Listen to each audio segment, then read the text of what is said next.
So, managing young workers, what every supervisor needs to know. Hi, I'm Tova Larson. I work for Workplace Safety and Prevention Services. And um, I've been in the health and safety field now for almost 20 years. I have been with WSPS for 9.5 of those years. And I did not start my career in health and safety. I actually started my career as a laboratory chemist. But I am also one of those statistics. When we talk about young workers, I was, in fact, injured when I was in my early 20s. I was working, all right, I was working as a chemist, but I was actually at the time working as a welder. I got sent off to the welding shop. My manager went on vacation, said, I can't leave you here unsupervised. I'm like, yeah, legit, because I'm a summer student. And so he said to go pick another lab and so I could pick another supervisor. And I thought, that sounds great. I'm going to pick the welding shop. I turned to my supervisor on the very first day with him in that workshop and I said, this looks pretty dangerous. Do you think I need safety boots for this? And he said, I've been working here for 40 years and I've never needed them. Standing there in a pair of Nike sneakers. And I thought, well, he said that you don't need them and he's not wearing the safety boots either. I guess it's okay. Like the back of my mind, it was like, yeah, that's like not right. Right? A week and a half later, I crushed my right foot when a cast iron wheelbarrow fell off of a dolly. And that injury cost me a year of my life. I learned three big things in that year. The first I learned was that being in pain all the time turned me into a jerk. The second thing I learned was there's nothing good to watch on TV between the hours of 9 and 5 before the wonderful world of Netflix. And the third thing that I learned was that some workers who get hurt get really angry, and I was one of those people. So that is how I ended up in safety. It's why I'm passionate about what I do. Instead of letting that fury destroy me, I decided to turn it into passion for what I do. And when we think about passion to protect young workers in particular, this is something that is incredibly near and dear to my heart, as you can well imagine. A quick bit of webinar housekeeping. Computer audio is recommended. I've got headphones. If I start getting really garbly, please hop into the chat and tell me that. Normally they're solid. Your camera will remain off, your mic is going to be muted, and we're going to be participating in the chat. So if you are just hopping in, we have had, another 50 some odd people hop in since I put out the shout out. Let us know where you are joining us from if you haven't already done so in the chat. And if you have not already done so, please go ahead and click on the link for the Qualtrics survey. Emily, we can pitch that at the end as well. We're doing questions for those who maybe missed it. All right, so a couple of engagement features. We've got lots of folks from Ottawa and Halifax, amazing, North Bay and Peterborough and Kingsville and Thorold and Barrie, and I'm excited to meet you all. Good morning to some more folks in Kenora.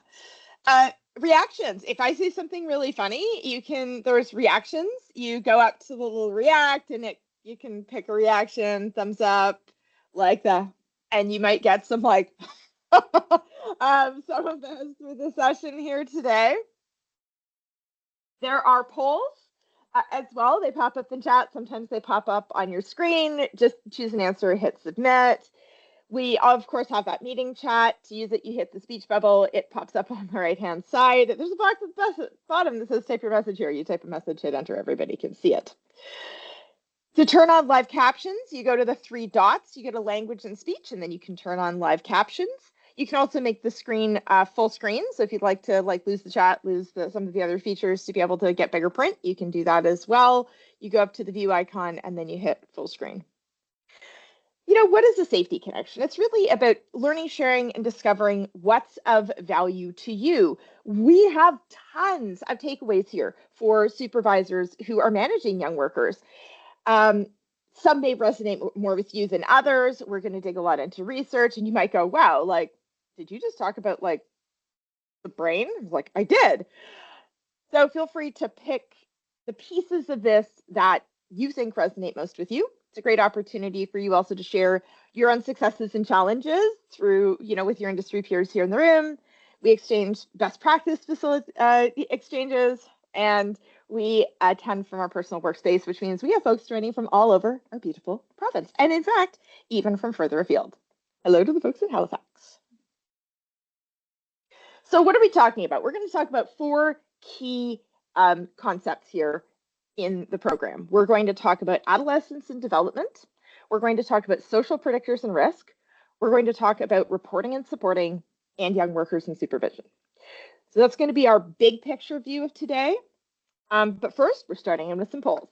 Emily, let's get those polls going. How many young workers, this is in the province of Ontario in 2023, ages 15 to 24, had injuries that involved medical aid and or lost time claims?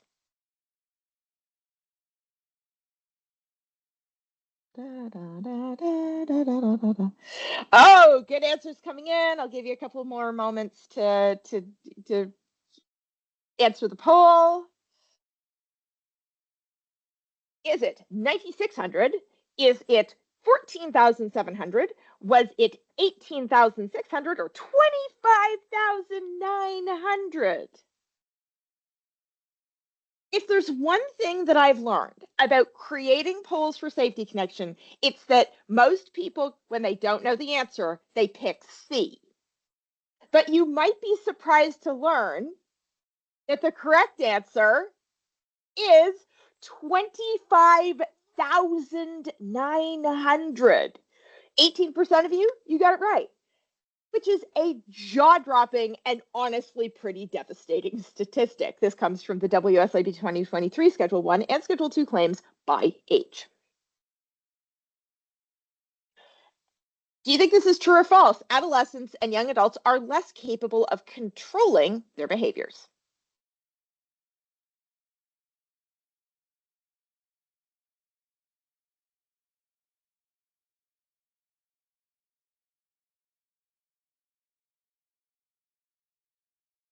Fascinating question, right?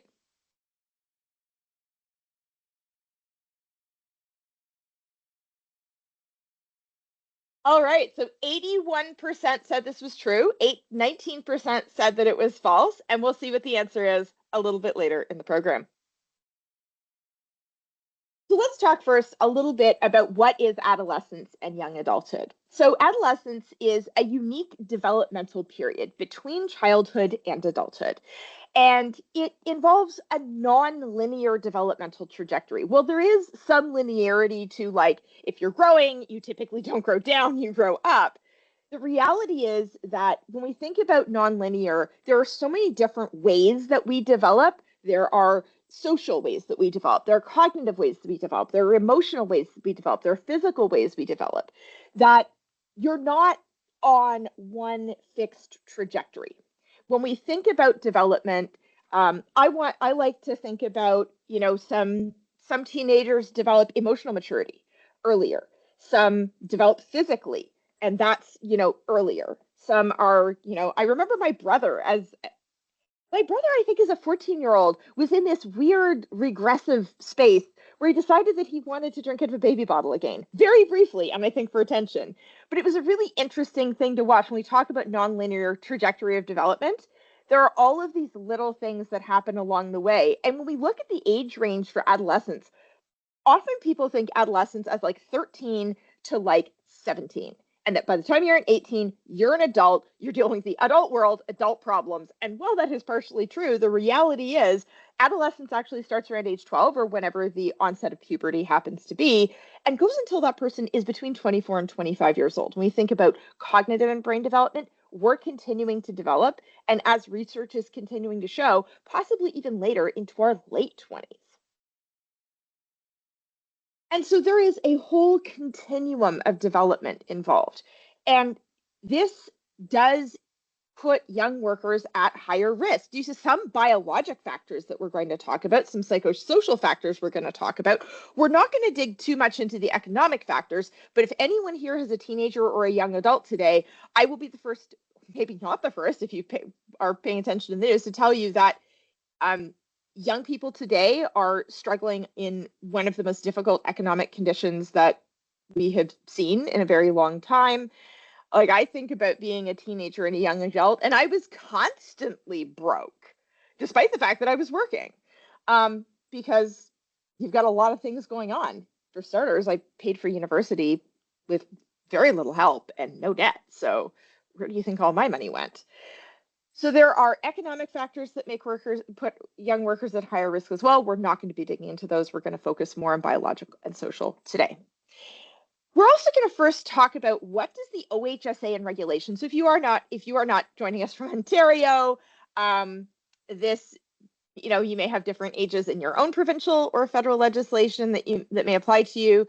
What does the OHSA and regulations say about age? Well, the employer duties say that an employer shall not knowingly permit a person who is under such age as may be prescribed to be in or about a workplace. So we do have some more prescriptive guidance. Offshore oil, gas, underground mining, surface mining, working at the face, you got to be 18 years old, which makes a lot of sense because those things are incredibly dangerous. Shockingly, you only have to be 16 years of age to work in a logging operation, construction, a mining plant, or a surface mine if you're not working at the face. All of this to say, can you set higher ages as an organization? You absolutely can. And if you are joining us from the logging industry today, or a mine, or really any more dangerous industry, please consider creating a policy that says you don't hire people below a certain age. And that age probably should be a little higher than what the regulations say, especially at the end of the session. I think we're like, wow, you can do that at 15? That is shocking. Working in a factory other than a logging operation. Fun fact about factories. Where did I get my first pay by the hour job? I had been delivering papers since I was about 6 years old, but I got my first pay by the hour job working in a commercial kitchen, and I was 11. Legal, not legal? Tell me in the chat. Do you think that was legal? I worked in a commercial kitchen as a prep cook. 11 years old.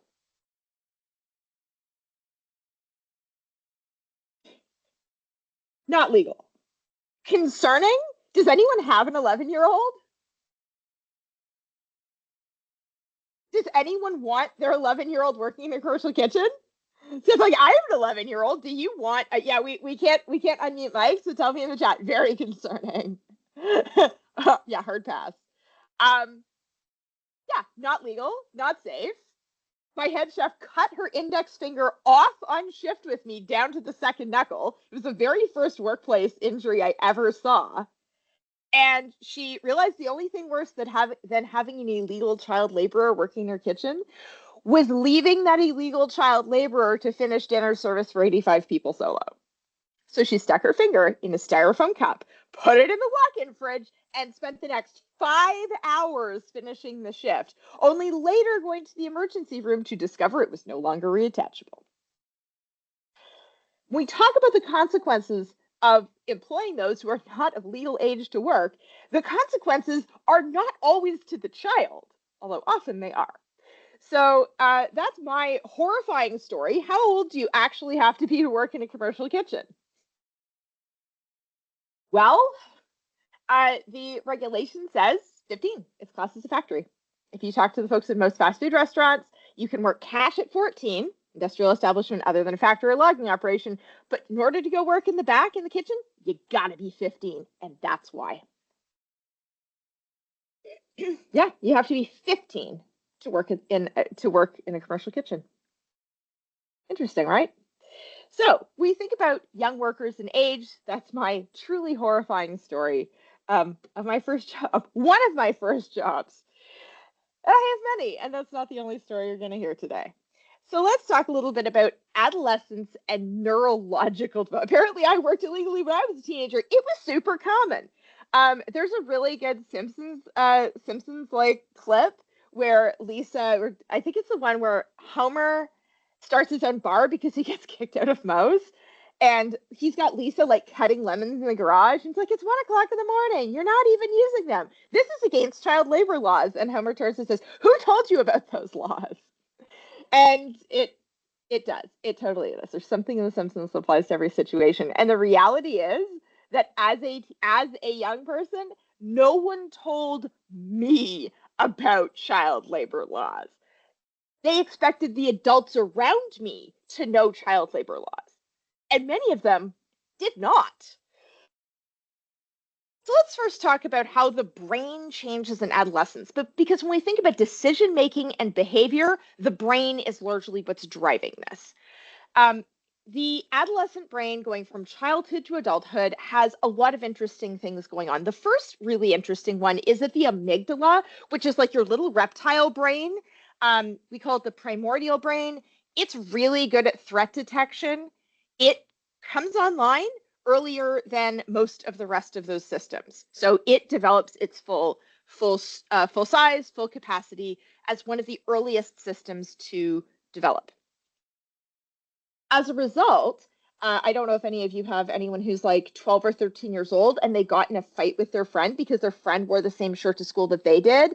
And now it's the biggest deal on the planet and the entire world is coming to an end and the sun is going to explode because Jenny wore the same shirt as me. Anybody have that happen or have a conversation of similar line with a youngster in the past? Um, that is partly because that amygdala is really, really closely paying attention to social threats. And we're going to learn more about social threats and how that relates to decision making in a little bit. Through this adolescent development, we have changes in the amounts of neurotransmitters in the brain. The brain is pruning connections that are not being used frequently, strengthening connections that are being used frequently. It's also developing this risk reward pathway and strengthening that. But also, there are neurological changes that are involved in emotion and impulsivity and risk evaluation. One of the most fascinating things that when I talk to people about the brain and some of the stereotypes around younger workers, we'll talk a little bit about those in a second. But there has been this kind of oversimplified belief that the entire reason why young people sometimes make choices that an adult would make differently is because their prefrontal cortex, which is truthfully the last region of the brain to develop and does a lot of that action consequence and a lot of the higher order executive processing reasoning in the brain, that it develops last. It's also the thing that tells your amygdala to calm down. So that whole thing about Jenny and the shirt, adult brain would be saying, okay, it's just a shirt. Like, you can chill out. You both look good. Let's just leave it. Whereas the young brain doesn't really have that connection quite yet. We're also, by the way, strengthening the cross-functional lobes of the brain. And the prefrontal cortex, one of the reasons that it's allowed to develop is it's also sending out all of these connections to other parts of the brain.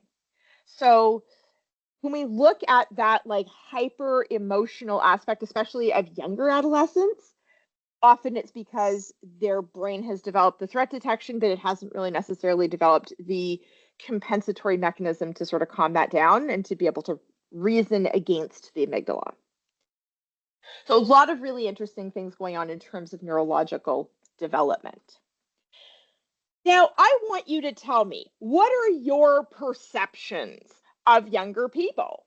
How are adolescents portrayed? Not just in the media, but everywhere. They're often portrayed as moody and reckless, and that they're selfish, that they make bad decisions, that their brain is not online yet, and so they're making all of these wild choices that no adult would make, that they have no self-control, that they have absolute disdain and dismay for their authority figures or parents, that they don't think about anybody but themselves. And what's really interesting is even the research that I've looked into, and there's been a lot of research that went into the session, it was tough to find, to identify, when we look at more modern research, stuff in the last 5 years. We're talking research between like 2019 and now has really shown a new side of adolescents and their brains. And we talk about adolescents, I'm including young adults in this. So if you're wondering, you're like, are we just talking about teenagers? We're not. We're talking about everyone from 12. Please, maybe don't please hire a 12-year-old, having been that 12-year-old, all the way up until kind of in that mid-20s category. What's interesting about the newer research on young brains shows that teenage brains are actually highly adapted for what they're trying to do, for their developmental goals. They have a greater tolerance for ambiguity than adults do, which has benefits. When we think about people that have very fixed thinking, yes, no, nothing in the middle, teen brains are a lot better with areas of gray than we've often given them credit for. They excel at flexibility and adaptability because their brain is still growing, they're still pruning those neurons, so they can learn and adapt really well. They have this deep need for social connection and a sense of belonging, which is something that organizations, if you're trying to maintain good working relationships, this is something that you can really harness. Young workers are also, and young people overall, are also highly capable of pro-social behaviors. And what we're seeing, interestingly enough, in the climate change movement is it's young people that are really coming together to fight for the future of our climate. And that's a great example of how this sense of social connectivity and purpose, trying to develop and find this purpose greater than yourself, which is something that many young people are trying to do, and work can be a part of that, can in fact be highly pro-social. When we talk about pro-social, I'm not talking about pro-socializing.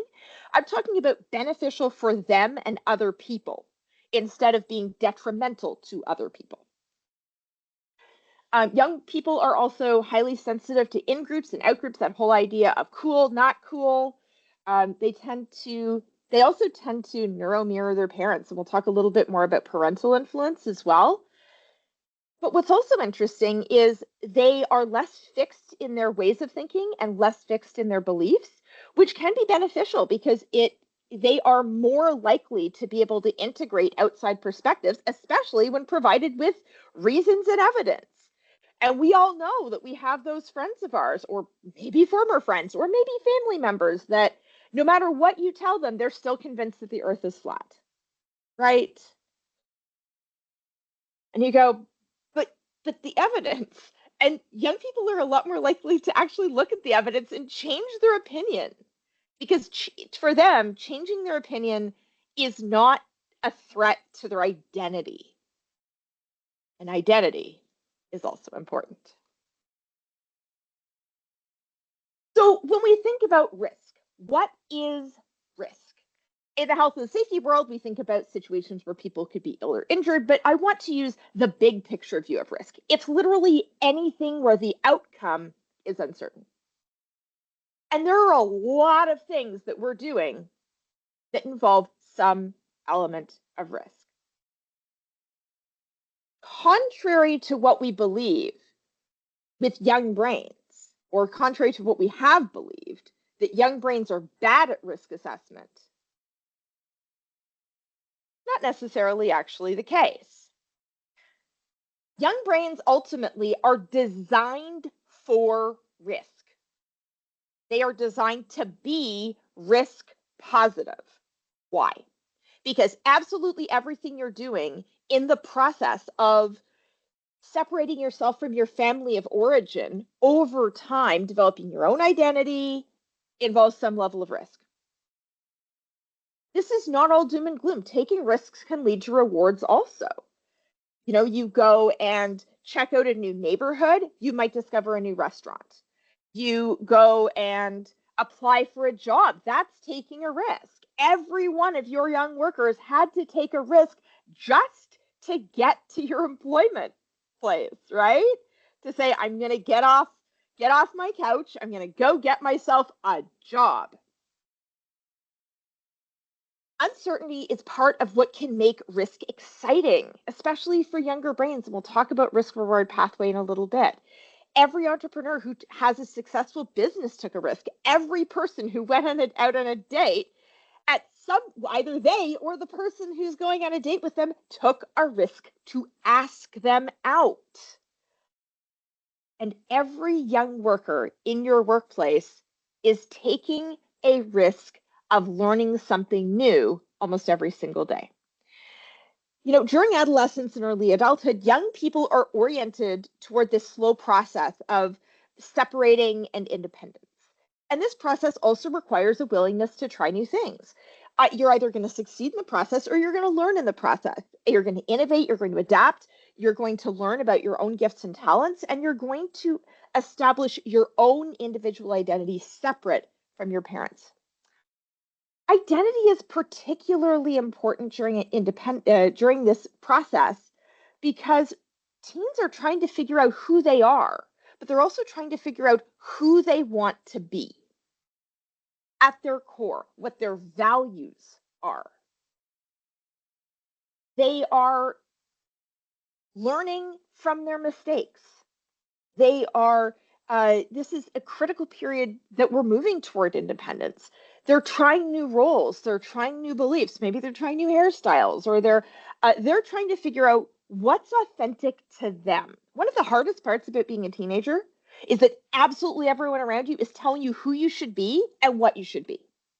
All the while, everyone around you in your high school, and I'm thinking largely about teenagers here, no one really knows who they are, and everyone is just kind of figuring it out as they go along.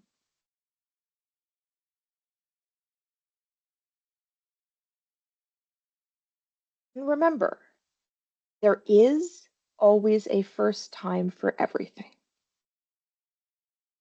First jobs, first time using a piece of equipment. Think about the first time you chopped an onion. You were probably terrible at it.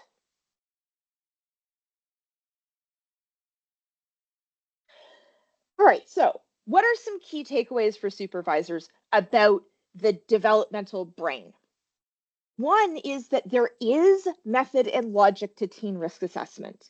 Their priorities are different than yours in terms of how their brain thinks about risk, but it isn't random, and they are not taking risks just for fun. That's not actually fun, and we will see that later, that there are reasons why they might take risks, but there are reasons, and it isn't random. We want to challenge our own perceptions about what young people are capable of, about their beliefs. We'll talk a little bit about behaviors in a few minutes. You need to have realistic expectations. And remember that younger people are still learning. And we're not talking just about how to use a knife, how to drive a vehicle. We're also talking about learning how to interact with other people. They're learning how to interpret social cues. They're learning how to respond in certain situations.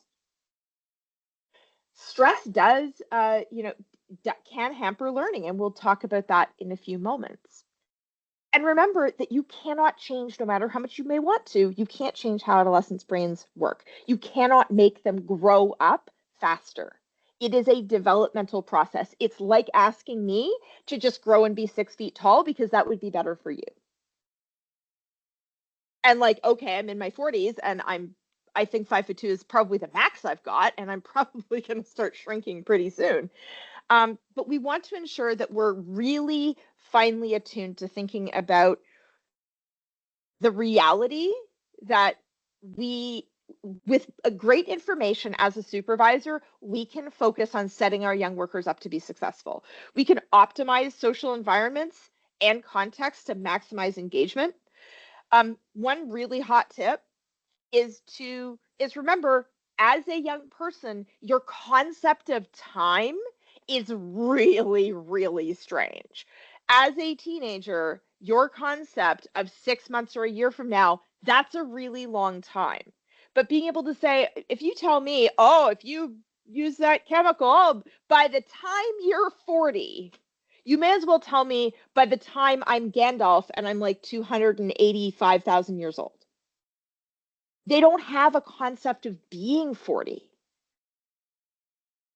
They don't have a concept probably of them beyond a couple of years. So if you really want to hook into what a young worker cares about, don't talk to them about, if you're trying to get them to wear their safety glasses and go, blah, blah, blah, when you're older, If you lose an eye, it's going to be really, really hard to play video games. Do you like playing video games? Because you need these for that. That's something that they might care about. And unless you can figure out something they care about, you need to get to know them as a person to figure out what they actually like. And then take that thing and link it back to your safety message. What do I love to do? I love to ski. I'm a ski patroller with Canadian Ski Patrol. I ski between 55 and 60 days or more a season. I live to ski. I live for this, but I also live to ski. And so if you really wanted to connect with me, if you really wanted to get me to wear my safety boots, all you have to tell me is that if I break my foot skiing, I may never ski at a high level again. I may never ski again. And all of a sudden, you've got my attention. We also want to give opportunities. Yeah, absolutely, Rick. Yeah, it is a great reason to get to know your employees on a slightly more personal level. Their likes, their dislikes, their hobbies. You know, I had misgivings about creating this session. I'm going to be honest with all of you, and I'll tell you what my main misgiving was before I move on to talking about the risk reward pathway. There's so much neurobiology that's contained in this session. I had concerns that by telling adults about all of the young people blind spots, I thought, I really hope people use this for good. So I want you to all put your hand up and solemnly swear, I will use this for good and not evil, because when we think about all of these things that we know about young people, if you know that they, for instance, have an elevated risk reward pathway, that can be used against a young worker to make them less safe, not more safe. I'm really hoping that you'll take this information and help make our young workers more safe. We also want to give opportunities for our adolescents to practice risk management skills with some guidance. So rather than telling them exactly how something needs to be, talk to them, work together, see what their thoughts are, and then guide the conversation from there. Because you don't ever get good at assessing risk or managing risk if you don't ever do it. If all you do is what other people are telling you to do, you never actually develop this skill. But we want to do it in a really controlled way and be that voice of reason, kind of like the little angel on somebody's shoulder, where you go, okay, what were your thoughts on how to do this? And they go, well, I think I should do this, this, and this. They say, oh, that's interesting. Well, what could happen if this happened? And they go, oh yeah, that's actually a good point. That's building the relationship. That's creating opportunities for them to demonstrate their own skills, practice, but also not be put at additional risk because you're still there to hem in their fix it with electrical tape thinking. Let's talk about the risk reward pathway now, because those are really interesting.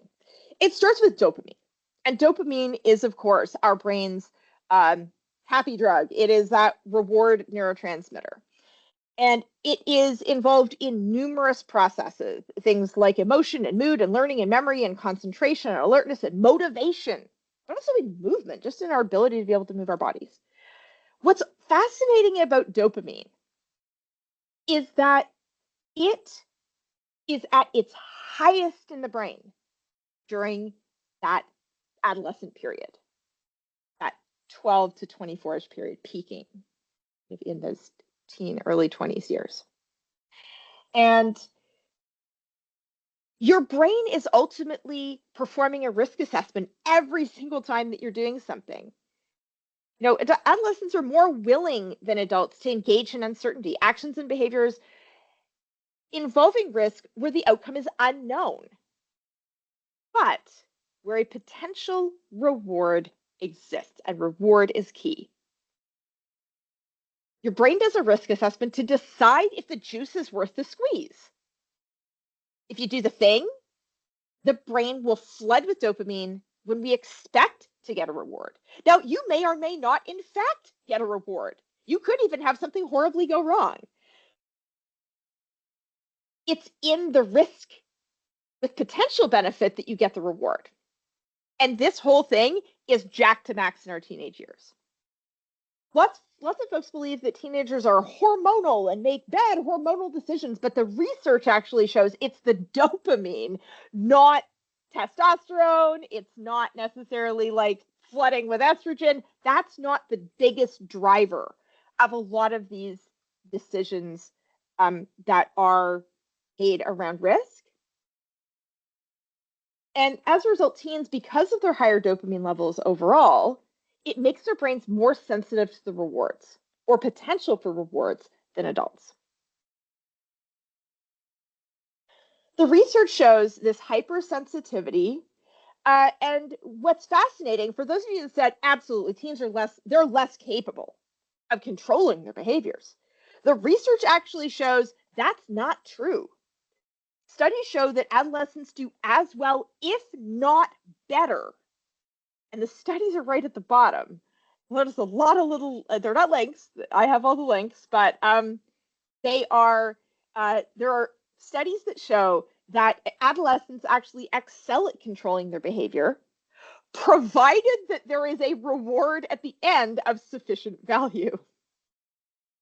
It very much hinged on the reward. If you didn't give them a reward, they didn't care, and so they didn't do it. If you gave them a reward that sucked, they didn't care, it wasn't a good enough reward, and they still did whatever they wanted. But what's fascinating is that this study did a test where they stuck adults and teens at various ages in a room, and they were given either nothing for not pressing the button or something for not pressing the button. And they found that the teens actually did better at controlling their behavior to not press the button when they were rewarded versus obviously when they weren't. With adults, it didn't really differ. So it really shows that with adults, with teens, the rewards actually matter a lot. What's fascinating is that this risk reward pathway really shows that teens have different priorities. It's not that they make bad decisions, but what they care about on a very base neurological level actually differs to some degree from adults. They also showed that on cognitive tasks, things like updating the rules of a game as it's being played, the game, I don't know if anyone has the game Flux, but it's a great example of a game with like rules that are constantly changing, maintaining a working memory of processes. Teens actually did a lot better than adults at that. So when we look at the hypersensitivity to reward coupled with cognitive capacity, there's actually real benefit here. Teens, this is not all doom and gloom. One gloomy piece is that research does show that stress is a significant negative on our ability to be able to learn. It really focuses if we're in a high stress state, it really focuses our thinking toward potential positive outcomes, and it really impairs our ability to understand and learn from the consequences of our negative choices. So if you're dealing with young people in a high stress state, and you're thinking stress will make them learn more, it will make them learn more about what could happen that was good, but it will make them learn less about how they could have been injured doing that task. So lower the stress level, and that will in fact help with the learning aspect. What's also scary about stress is it makes those rewards look even more shiny and appealing.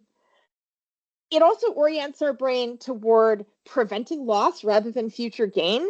And there are gender differences here. Risk in high stress situations, young men tend to steer into higher risk, whereas it causes younger women to pull away from the risk. So there was, in fact, a gender variation here in this particular study.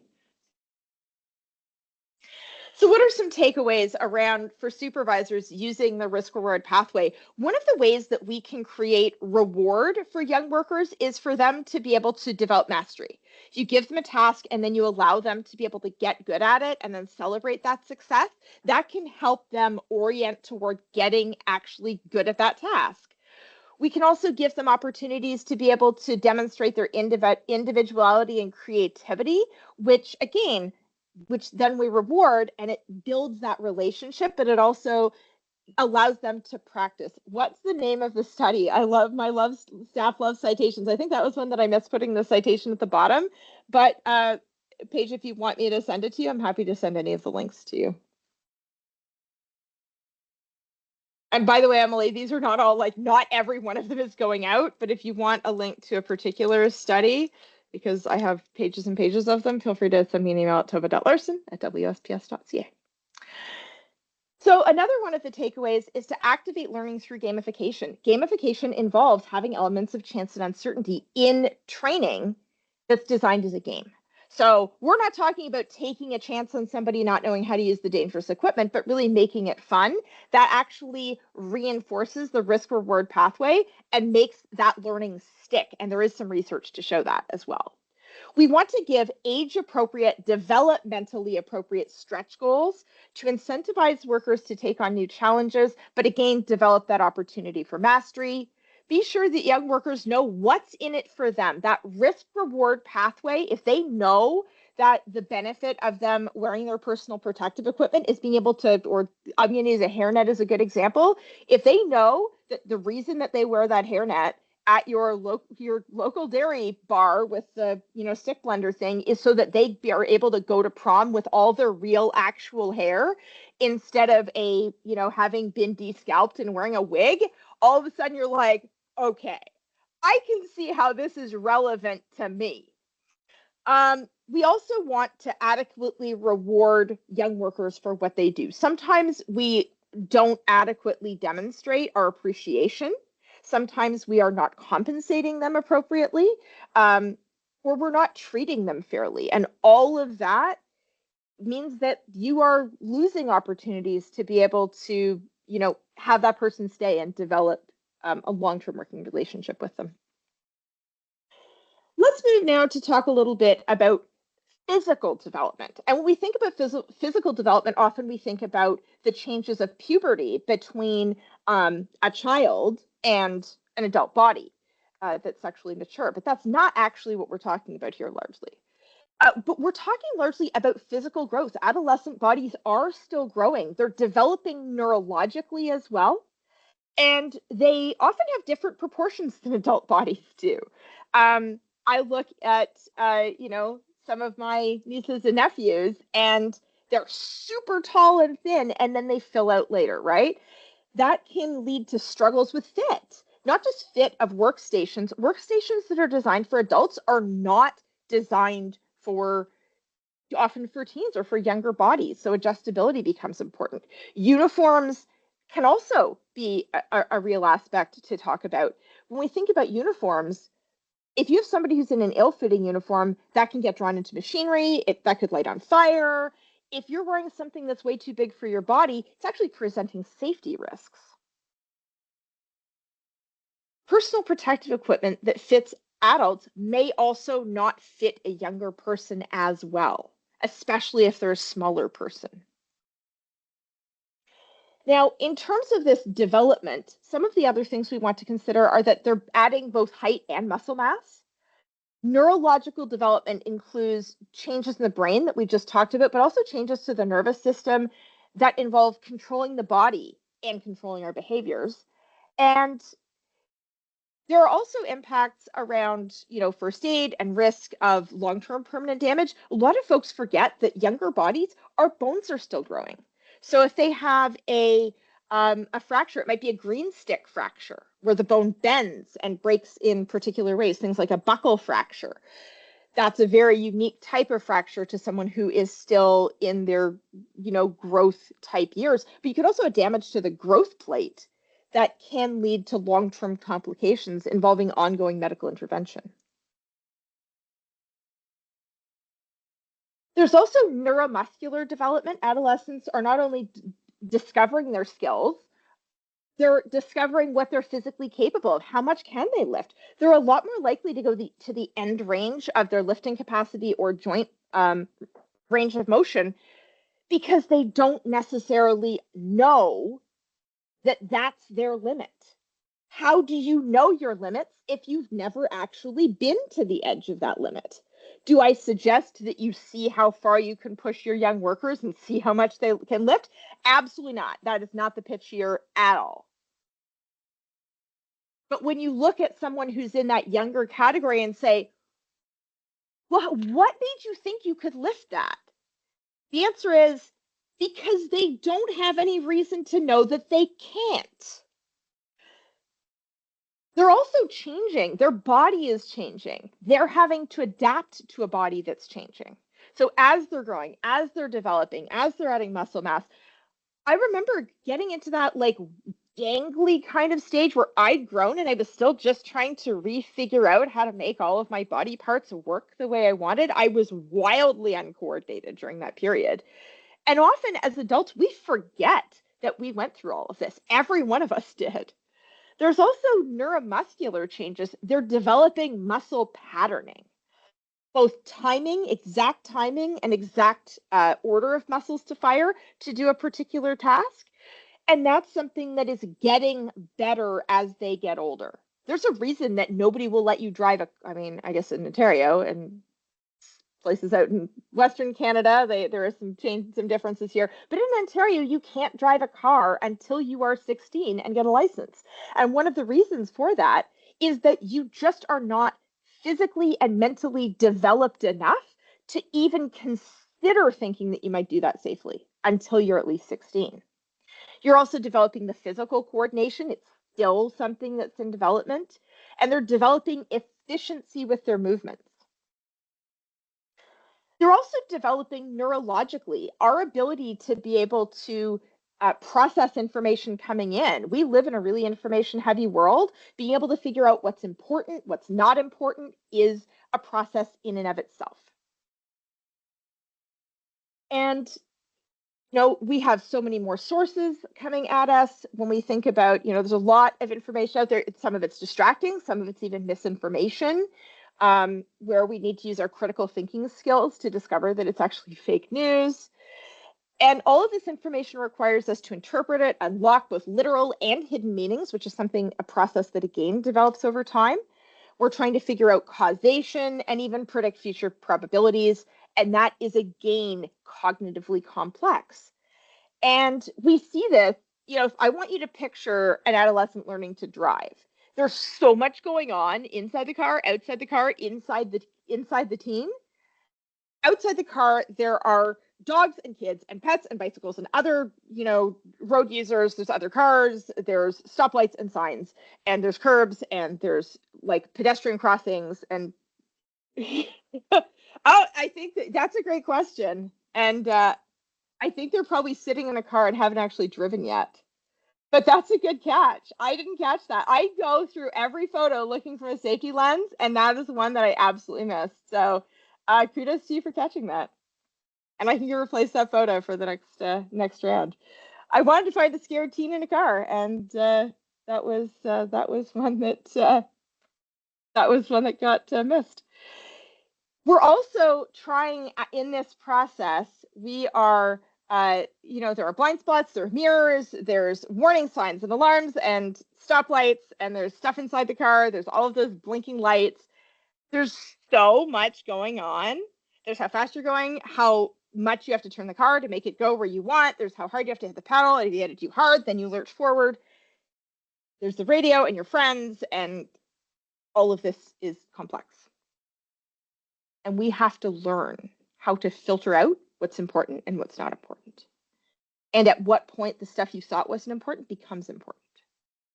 They're also developing spatial awareness and situational awareness, understanding the situation they're in and the risk of that situation, and then how to respond. They're trying to figure out how to develop an important and scale their response. Even in a car, you think about how fast are you going? How hard should you hit the brake?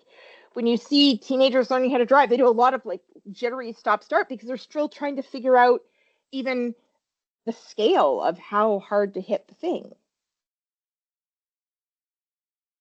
And all of that is very much neurological in nature.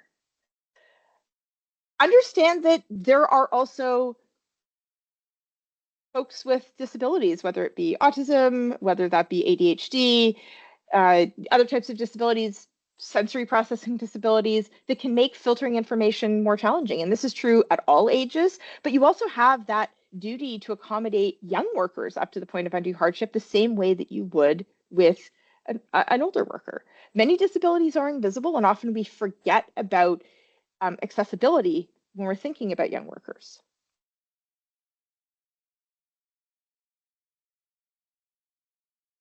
There's also adolescence and sleep. And for any of you who have a teenager and you're wondering why they're still asleep at 2 in the afternoon, this is why. So your circadian rhythm actually changes when puberty hits, where they become tired later. Melatonin in the brain is actually released later. So that is why it's not like go to bed, you need your sleep. And they really do. Teenagers, especially, young adults less so when we think about over the age of 19. They need more of an adult level of sleep, but teens actually need as much sleep as about a 7-year-old, which is something a lot of folks don't realize. They think, okay, uh, they are adult shaped, so they are adults, and they are not.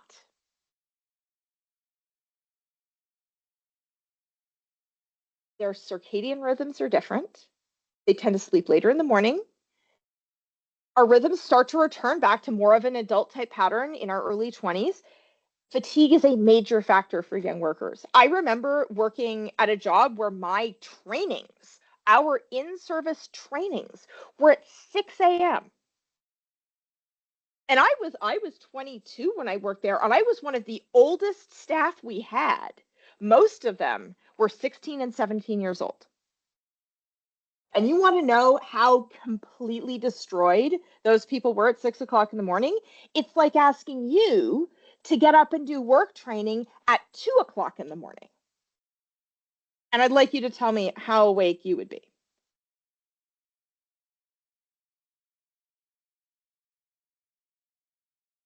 There's also some fascinating research that shows that occupational exposures for adolescents are a major issue. In one 6-year study of a poison control center, they found 4% of all of their calls were for workplace exposures in adolescents between 14 and 19. And most of these cases involved cleaning agents, solvents, paints and glues, hydrocarbons, caustics, and bleach. And what's interesting is that the sectors that called most often were service sectors, food, automotive, and retail being the top ones. And workers under 25 are disproportionately represented in jobs that involve frequent exposures to chemicals. Young bodies are also, because they are still growing and developing, at higher risk of occupational diseases. Their organs are still developing. There's a reason why you don't want to be drinking until you're, of legal age to drink. And it's that your organs are still growing. They're still finishing that developmental process.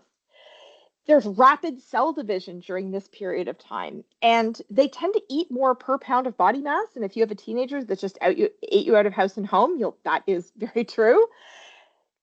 But that means that if they're dealing with things that are toxic by ingestion and it's on their hands, they're eating more, they're probably getting more of it. Young workers are also more susceptible to both physical agents and chemicals. They are more susceptible to neurotoxins because their brain is still developing. They're more susceptible to endocrine disruptors because they're undergoing pubertal and sexual development. They're more at risk of cancer from carcinogens because carcinogens plus rapid cell development is not a great combination. So there are a lot of good biological things that are going on as well. So, what are some key takeaways? I could have used this course 15 years ago raising my 4 teenage kids, right? Uh, how did this come about? We've done so much at WSPS. By the way, if you have a teenager and you're a teacher or you have a kid, we offer something called HSAP, Health and Safety Awareness Presentations. It's specifically geared for teens. I was the subject matter expert who did the content redevelopment on it, and that's part of what drove this session. Is I thought we're going right to the teens, but we don't have anything for their managers that says this is what you need to know. Some of the other takeaways: fit the work to the worker, have more adjustability, have multiple uniform sizes, pay for tailoring of those uniforms. I remember being provided with a uniform and the pants were too short, and I was expected to go pay for tailoring myself so that I wouldn't trip and fall on my own pants. That's not great. We also want to think about start times and try to avoid really early start times for young workers. They're just not as alert. If you don't want to work at 2 o'clock in the morning, don't ask a young worker to work at 6 o'clock in the morning. We also really want to think about tasking. And as we are assessing whether a task is appropriate for a young worker or not, we want to think about the worker, their level of experience, their developmental level, their age. We want to think about the task and the demands and the expectations of it. We want to think about probability of harm, the potential for severity. Understand that young workers may not, in fact, be as physically capable of the same tasks as adults. And so physical demands analyses and job hazard analyses can be used to identify tasks that are appropriate or inappropriate, or to identify modifications to tasks to make these tasks more appropriate. There is a whole list of things that I don't think a young worker should ever do, ever. Drive pretty much anything, especially under the age of 18. Confined space entry, no. Ladders, no. Meat packing, no. Grain elevators, no. So dangerous. Oil and gas, mining, asbestos abatement, anything with radiologicals. Like, do not send a young worker in to deal with this. One big thing to remember about younger workers is they are also much more likely to be pre-reproduction. So they likely have not had kids yet. So if they end up being exposed to large amounts of radiation, that DNA damage is a lot more likely to be passed on. If you're dealing with somebody who's already had their kids, well, their kids already have their DNA. There's pesticide use. Those things are really dangerous. Often they're also, many of the pesticides today actually contain forever chemicals that act as endocrine disruptors. So there's a lot of them are surfactants, like soapy type substances to get the stuff to spread, putting them at higher risk. Anything with higher risk chemicals. I was asked as a teenager to lift a barrel of chlorine at a swimming pool open over my head wearing a dollar store raincoat and a pair of size 18 rubber boots. It's probably the most dangerous thing I've ever been asked to do. And why you are asking an actual child to do this, my brain is about to explode. Working alone, they're not prepared for that. Traveling, for work, hard pass, too risky, too dangerous. Working with complex machinery, chainsaws, no. Harvesting, dealing with unstable clients, people that are drunk, people that are dealing with major, mental health conditions. If you're dealing with like homeless outreach, that's not something you want a young person doing. They're just not ready yet for the level of judgment and the level of risk involved. Overnight shifts. Don't have them working late at night.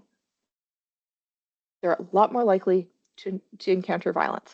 I mean, underwater diving, shockingly, the diving regulation has no minimum age to dive. I know because I looked. But yeah, don't have young people doing diving for work either. When we think about psychological tasks, learning itself is already demanding. So if you're thinking, okay, well, how cognitively demanding is this task really? If they're learning it, very. We want to think about psychological demands analysis as well and avoid assigning young workers with tasks that involve high levels of judgment without a structured routine, decisions that have grave consequences if they get it wrong, fast-paced work with rigid time constraints, having to supervise themselves or, God forbid, others, overlapping concurrent tasks. It's just that much more difficult, or work that is either emotionally or mentally distressing. Young workers are also at a higher risk of violence. Now, according to a 2023 study, what percentage of young workers aged 14 to 24 who held a formal job in the last 12 months reported experiencing violence or harassment in that job? What do you think?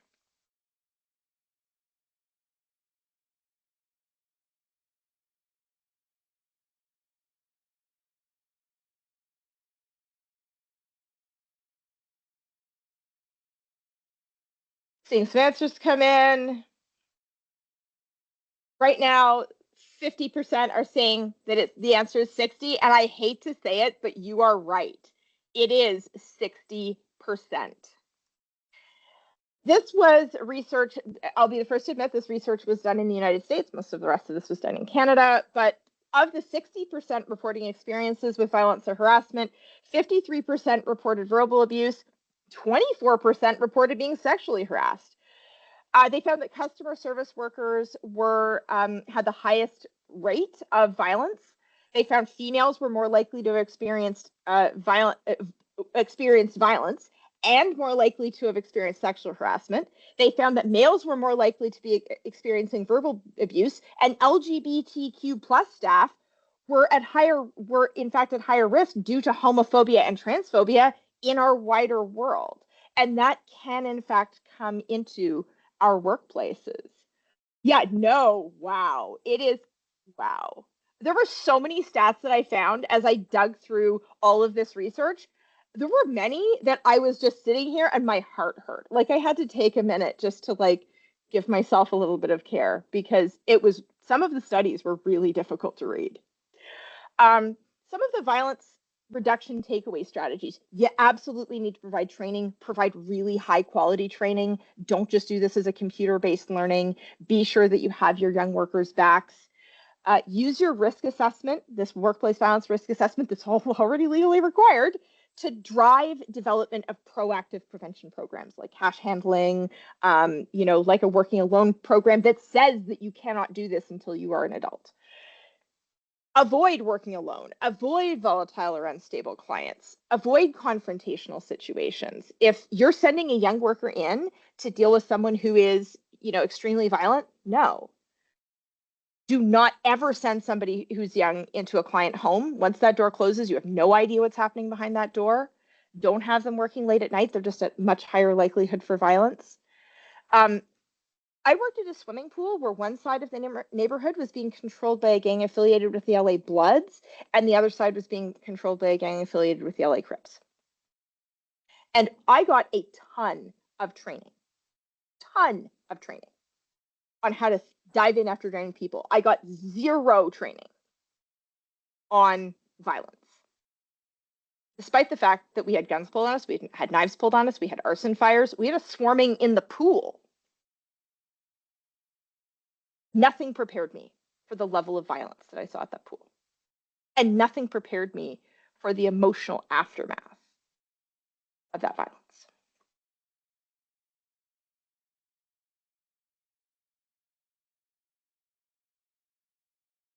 Well, that's really sad, Richard. I fully expected that. My 16-year-old is experiencing harassment from a female manager. That's awful. If they are in Ontario, harassment, great topic. One of the great topics that I really want to talk about for harassment is that young workers are actually at increased risk of mental distress and mental harm from this because they are so sensitive to social rejection.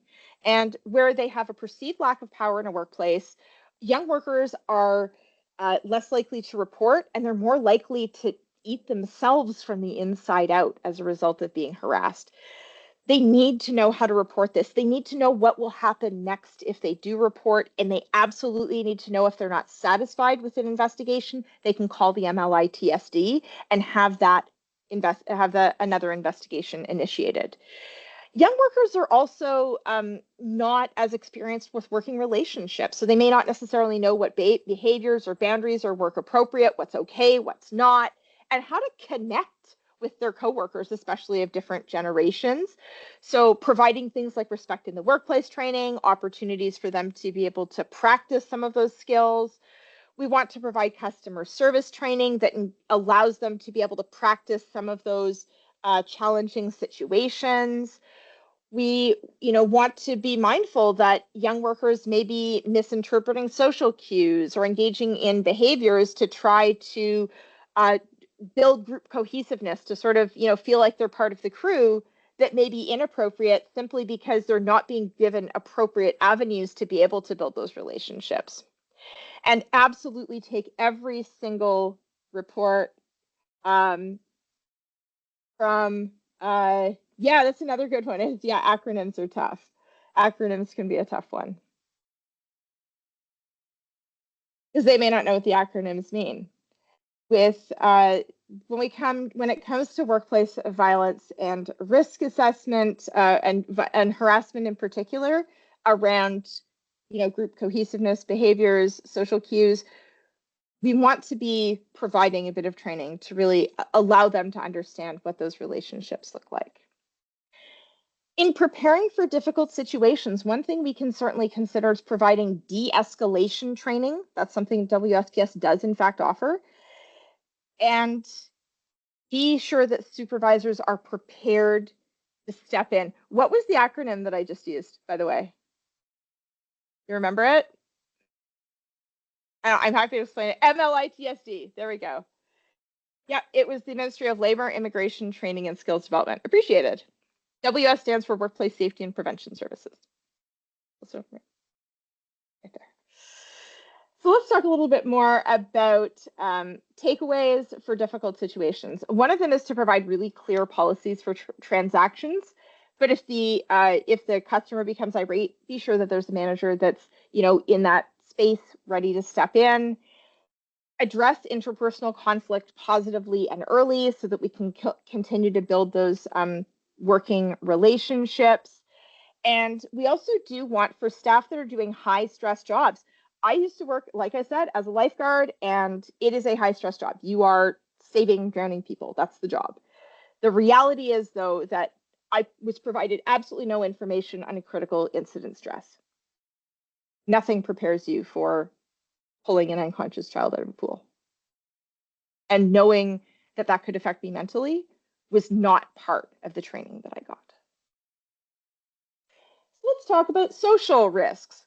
What social influences, you can throw it in the chat, what social influences do you think have the most impact on young workers and their beliefs about risk?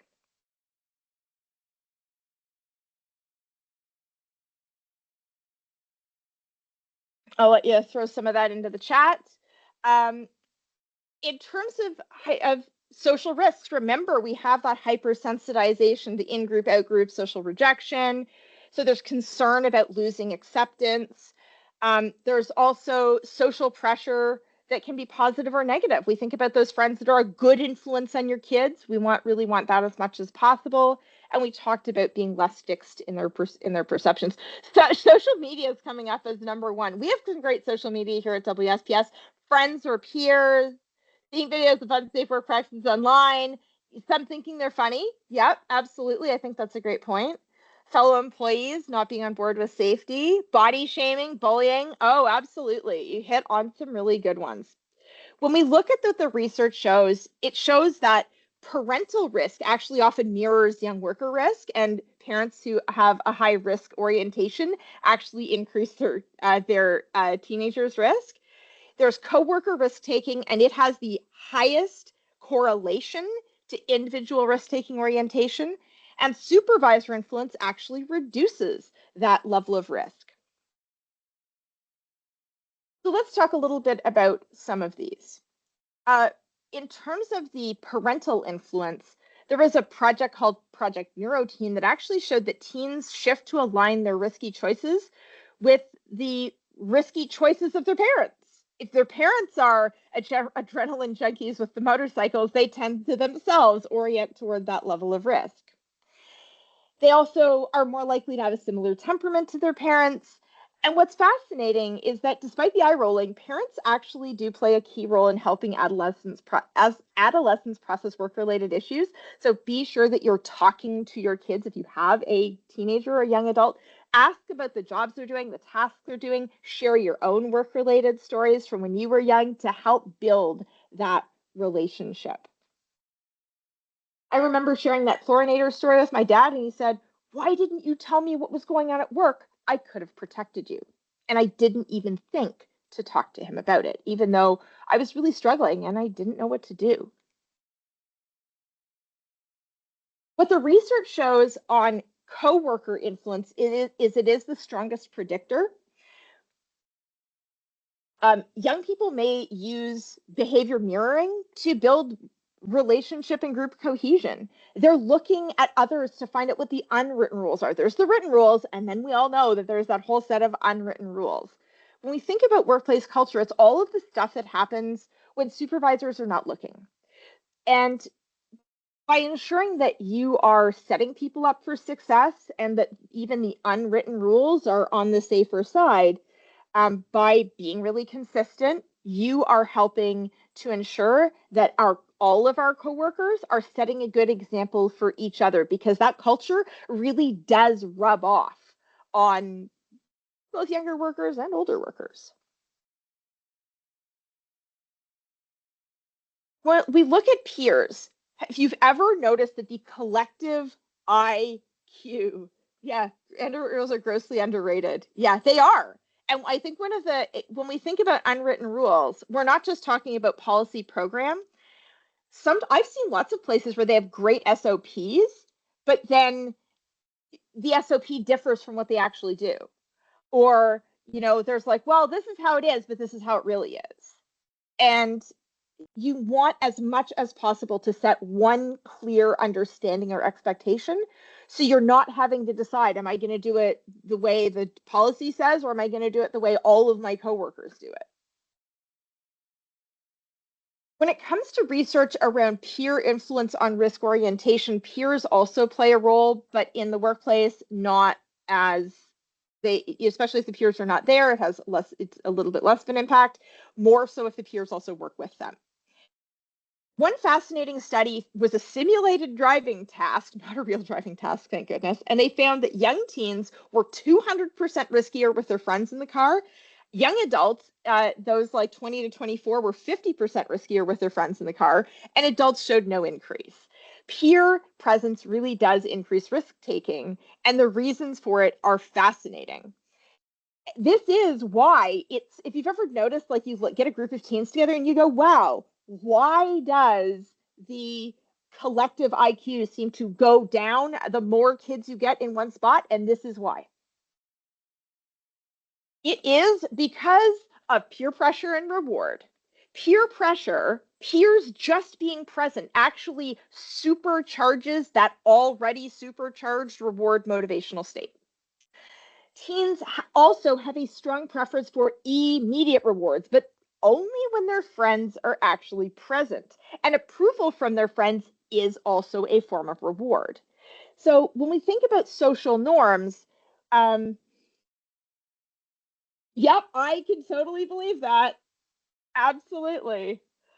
Social norms are correlated, with injury rates. If you have safety norms, if the peers of the safety norms are not very safe, their friends are also getting hurt.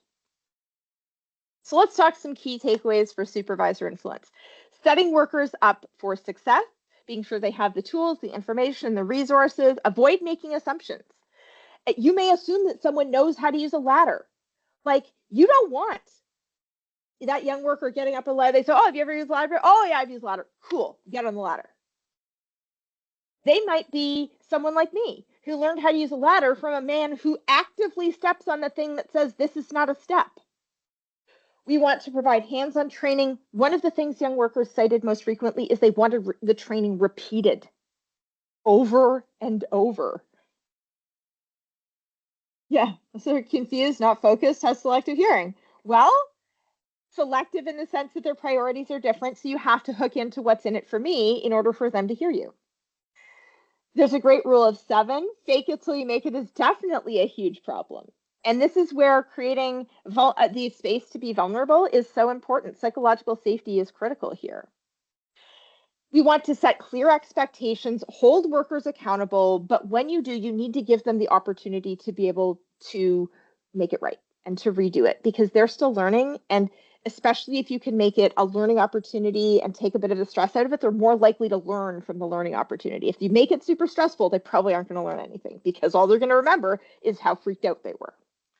And you have to be consistent and walk your own talk. We also want to choose our mentors widely, those that demonstrate safe behaviors, and preferably not young, so you don't have the young leading the young. Be consistent in enforcement to create a culture of compliance.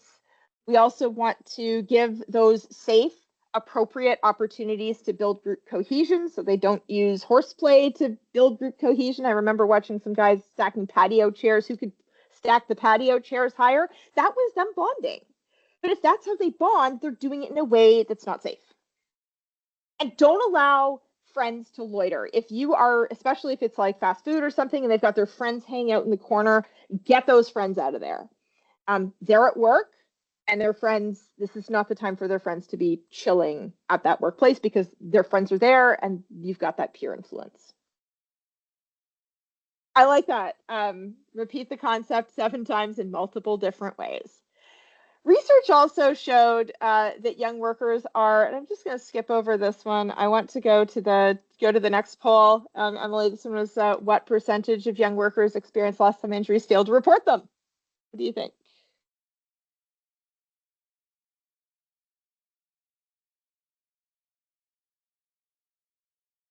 What percentage failed to report them? I couldn't fool you. It was 50%. What the research showed, though, was that 21% of the young workers that were surveyed in Canada had reported at least had one lost time injury. 50% did report it to either a doctor or their employer. And there were a lot of reasons why they didn't report. They didn't know they had to. They didn't think the injury was a big deal. They thought that they would be disciplined or have negative reactions. Many of them just didn't even realize it was caused by work. Young males in particular really concerned about their self-identity, and many really just didn't understand that a workplace injury can have long-term implications. So for supervisors, we want to provide a really good orientation that includes your return to work plan, explain why they need to be reporting these to get the right treatment so that you can investigate. Be sure they know this can happen to anyone and that you will be you won't be disappointed. Be sure they also know that if they seek medical care for something that happened at work, they have to tell you and they have to tell the doctor.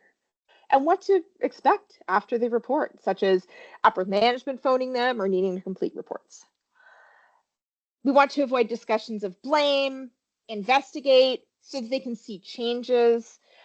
We also want to avoid incentives. I hate no lost time streaks. Let's have a pizza party because all that does is further discourage reporting.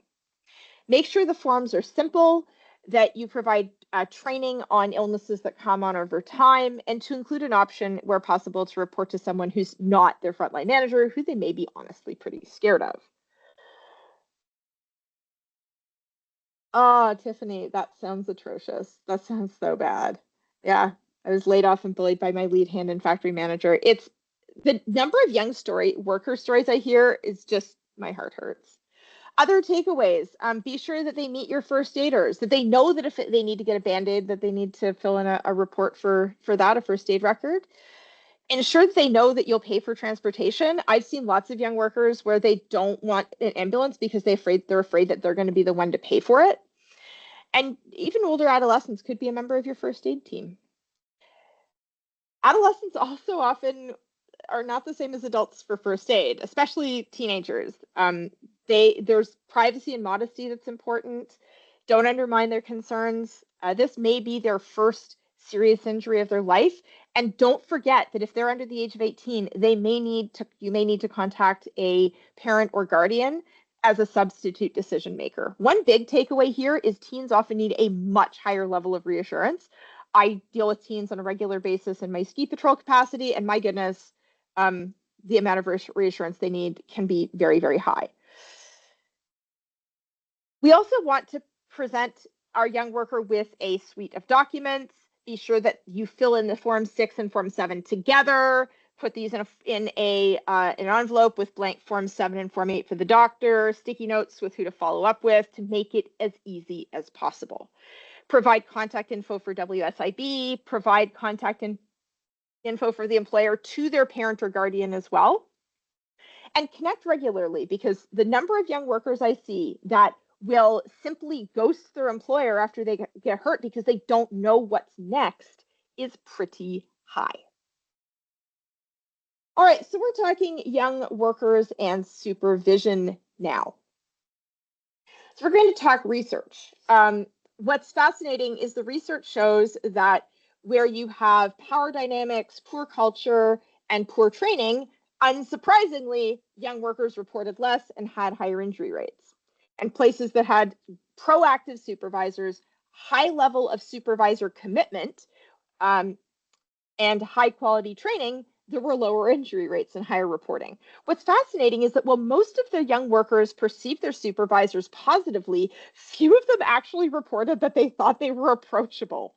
Oh. And young workers are more likely to wait. Often, when they spot a health and safety problem, they look to see if others are concerned. They take a wait and see approach. This was a study from Tucker and Turner in 2013, and most will actually ask for help from their peers rather than from their manager. What's also fascinating is that with safety voice, this willingness to advocate for yourself, there was a study that found there was a relationship between between frontline workers who have great ideas, their values are aligned with the workplace, and the supervisor was open to their ideas. Where supervisors really listened to young workers and young workers felt connected to the job, they actually advocated more and had lower injury rates. But where there was low supervisor commitment or lower openness, even if that young worker had great safety ideas and was voicing it, their injury rate was still higher because their supervisors just weren't helping them.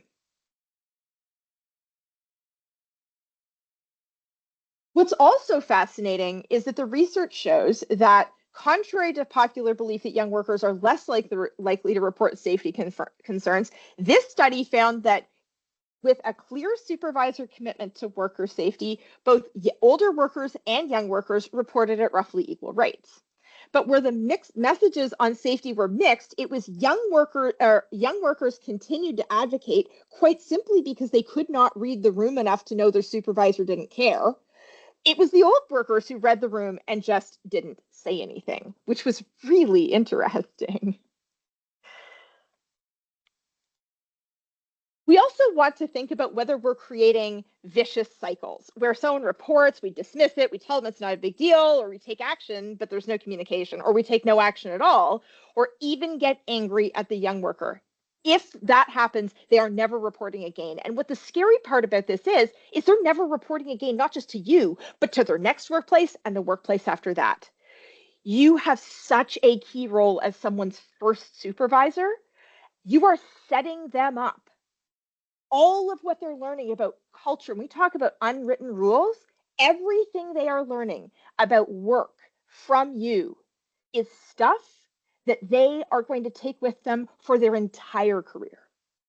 So if somebody comes to you and says, hey, I think I have a problem, I say, it's not that big a deal, we really just need to get this done. 25 years from now, they're still going to be that person not saying anything. Because that's what they learned when they were first working. We want to create virtuous cycles. This is a situation where someone reports and you show appreciation for this. Thank you so much for letting me know. I really appreciate you feeling safe coming to talk to me about this. You take action, you communicate the changes. Even if you're not able to fix it as a frontline supervisor, be sure that you are circling back and saying, hey, I just wanted to let you know, I wasn't able to fix it right away, but I've got our maintenance department on it. Or I've let the store owner know, and I'm going to keep you in the loop and let you know when things are fixed and how it gets fixed. And then you do exactly what you say. What do you think they're going to do next time they have a problem? They're going to come to you because you built the trust. You built the relationship.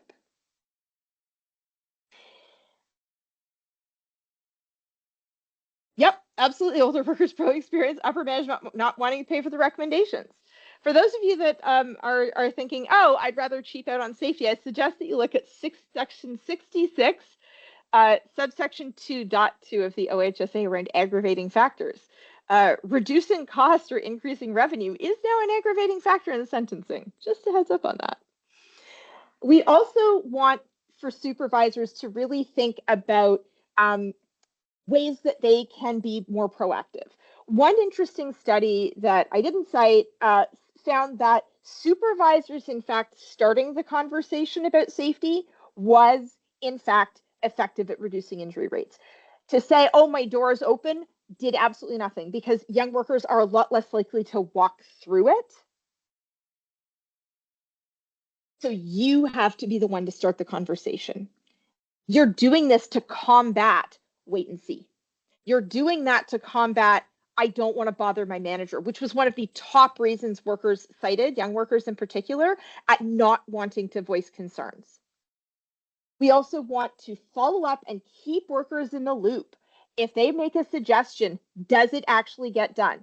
Who have you communicated it to? The more they can see that you're trying to take their concerns seriously, the more concerns you're going to get. And you think, but I don't want to hear about their concerns. And I say, yeah, you absolutely do, because that's one of the leading indicators. Leading indicators are things that happen before incidents to say, where's our safety program going?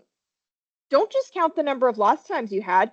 People say, oh, we created a great new reporting program. Now we have all these hazards reported.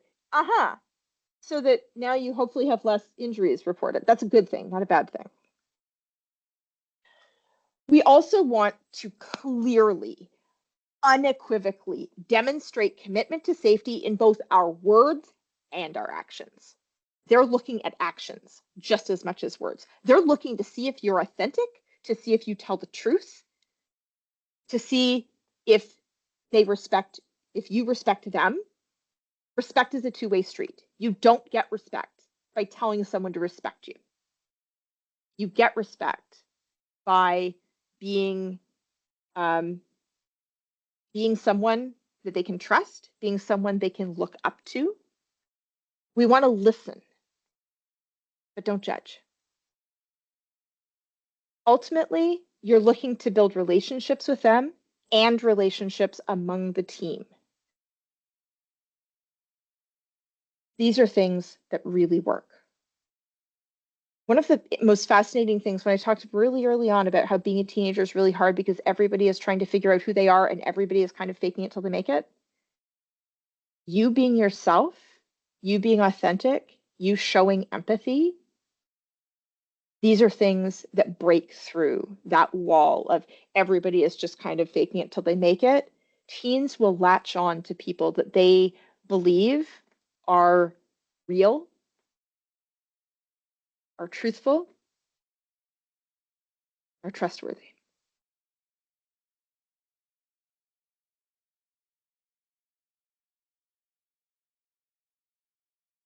I want to finish off by pointing out when people say, hey, was this just all a pitch to not hire young workers? That we shouldn't, that if this is so dangerous and this is so risky, should we be hiring young workers at all? And for certain tasks, I'm still going to tell you no.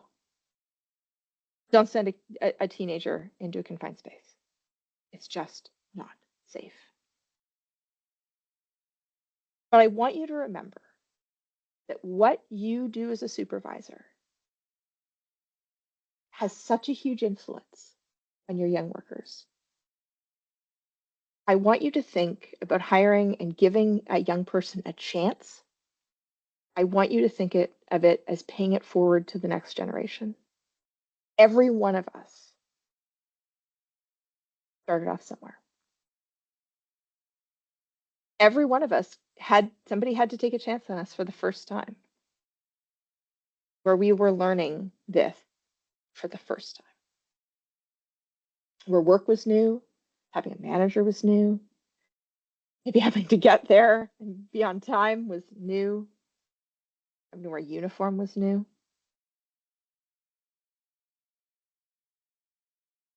I want you to ask yourself, if that were my kid, how would I want someone to treat my kid?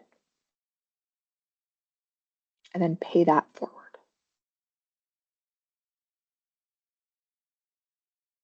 And that picture, you might recognize the girl on the left. All right, it's 12 o'clock. I hope you had at least one great takeaway. I have like 10 slides of research, of references. I would love for you to tell me what is the OHSA section that I referenced? It was section 66. 2.2. It was aggravating factors. I would love for you to tell me as we tail off our session, what was your favorite takeaway from today? Oh, you're so welcome. Yeah, tell us what your favorite takeaways were. WSPS has some great resources. We have some great new compliance tools. If you want a compliance assessment, that's something we can do at no cost. Material handling assessments at no cost. I'm open to questions as long as you'd like to keep hanging out and asking me questions and picking my brain. And if you haven't already done so, if you hopped on early, feel free to let us know a little bit more about yourself in the demographic survey. I hope this was valuable. What was your most valuable takeaway?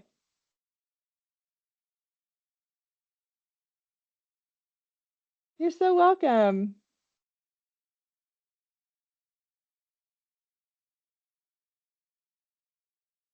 Takeaways, questions.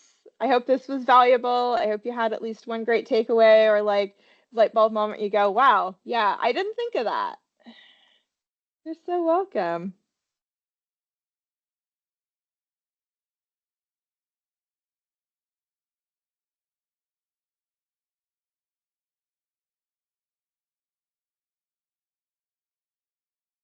Amazing. All right. You're so welcome. I'm still here for questions. If you have takeaway, we're stuck with a new generation of workforce. Yeah, we need to adapt to them as well as them to us to ensure that everybody gets them safely. It's so true. You know, we didn't talk a lot about generations in the workplace.